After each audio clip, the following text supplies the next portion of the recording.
Nunca antes na história desse país houve um discurso tão absurdo e com tantas mentiras quanto o que foi feito hoje pela manhã pelo presidente Lula. Eu até tinha programado outros assuntos para o vídeo de hoje, mas as palavras que foram ditas por Lula não poderiam ser deixadas de lado. Eu peço para que você preste muita atenção a partir de agora e acompanhe aqui comigo. As frases que você verá a seguir foram ditas por Lula hoje pela manhã em uma coletiva de imprensa em Brasília. Só que antes de mostrar as mentiras, eu preciso que você grave essa fala aqui, feita por Lula nesse mesmo discurso. E vocês têm que saber de uma coisa. Para mim, a democracia é a coisa de maior relevância nesse instante na humanidade, não é no Brasil. A democracia é a coisa mais importante. Ou a gente mantém a democracia funcionando, ou a gente vai ter estados autoritários mais do que Hitler e mais do que o fascismo.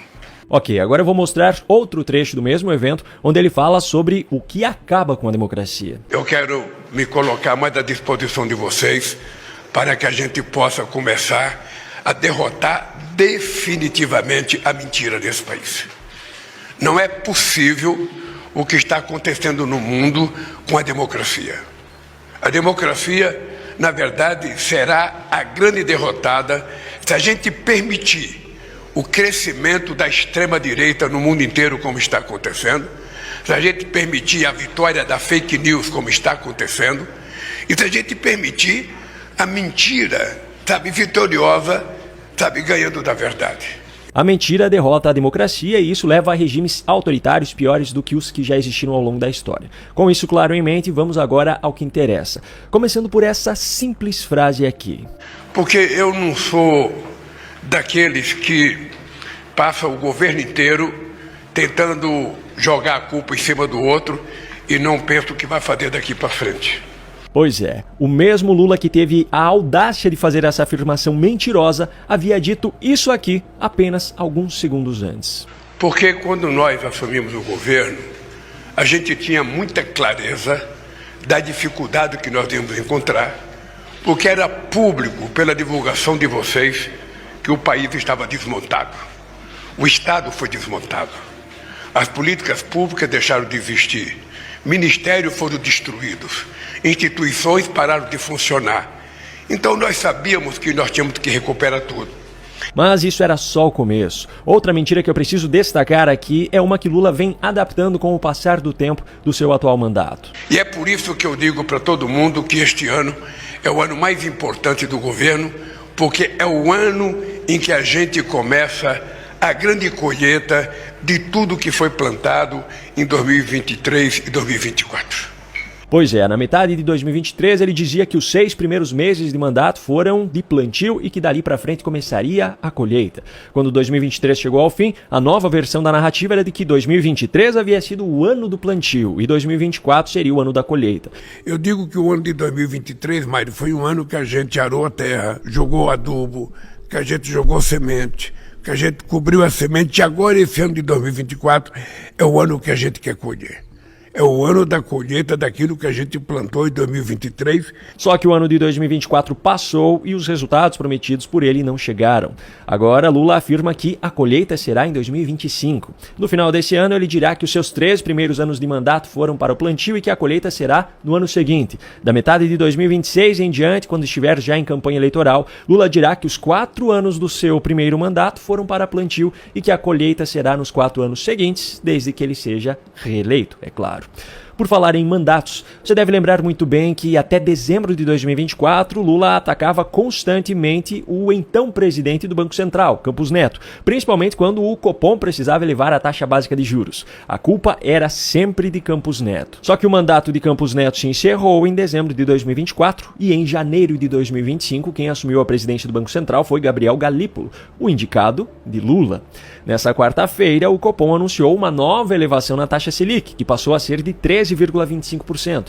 Só que toda aquela culpa que Lula colocava até o ano passado no presidente do Banco Central, mesmo sabendo que essa decisão é tomada, na verdade, pelos 9 integrantes do Copom, nesse ano parece ter desaparecido completamente. Questionado na coletiva de imprensa de hoje sobre o aumento nos juros sob a gestão de Galípolo, Lula disse isso aqui. Olha, veja, eu quero dizer para vocês que uma pessoa que já tem a experiência de lidar com o Banco Central como eu tenho, tem consciência de que num país do tamanho do Brasil, com a responsabilidade do Brasil, o presidente do Banco Central não pode dar um cavalo de pau num mar, sabe, revolto, sabe, de uma hora para outra.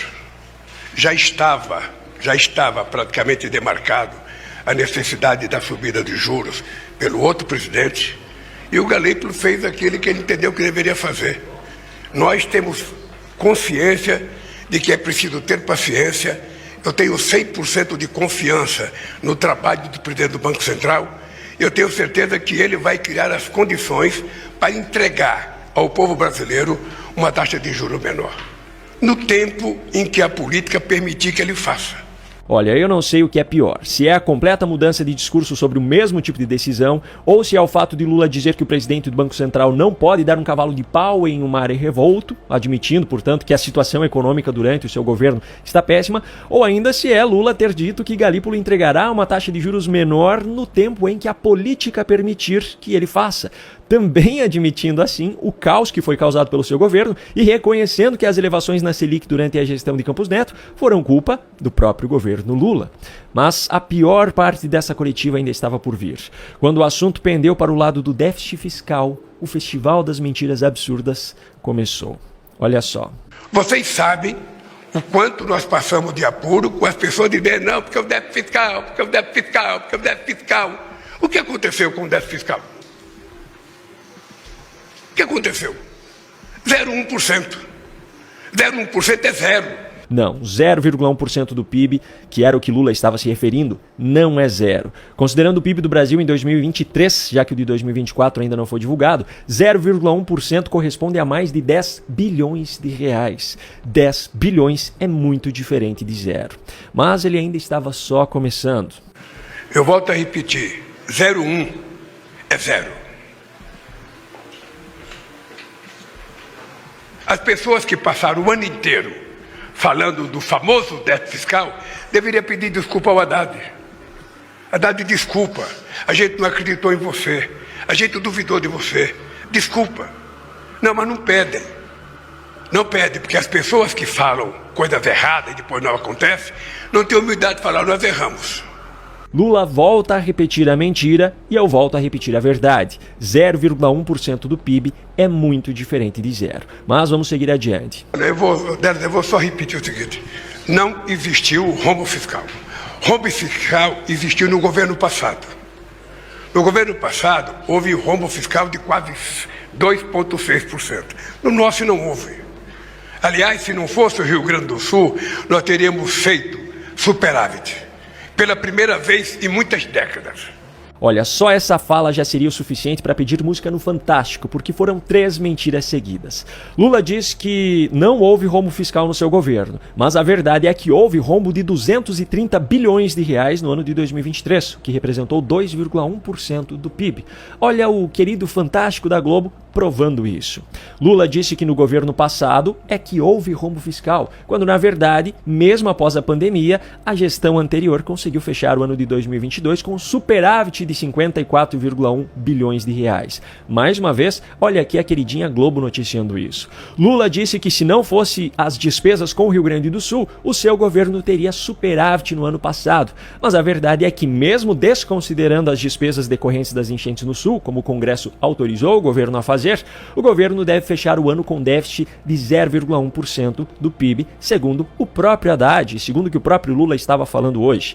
No cálculo de alguns economistas, no entanto, como é o caso de Marcos Mendes, se não fossem as manobras contábeis do governo para esconder o resultado real, o verdadeiro déficit seria de pelo menos 0,9% do PIB. Ou seja, Lula mentiu vergonhosamente e por diversas vezes em apenas alguns minutos de fala. Se as mesmas regras que o seu próprio governo e que alguns ministros do STF tentam tanto implantar no Brasil valessem também para ele, Lula deveria ter saído preso dessa coletiva de imprensa. Afinal, além das insistentes tentativas de criminalizar supostas fake news aqui no Brasil, o próprio Lula disse no início desse evento de hoje que mentira acaba com a democracia. Não é possível o que está acontecendo no mundo com a democracia. A democracia, na verdade, será a grande derrotada se a gente permitir o crescimento da extrema-direita no mundo inteiro.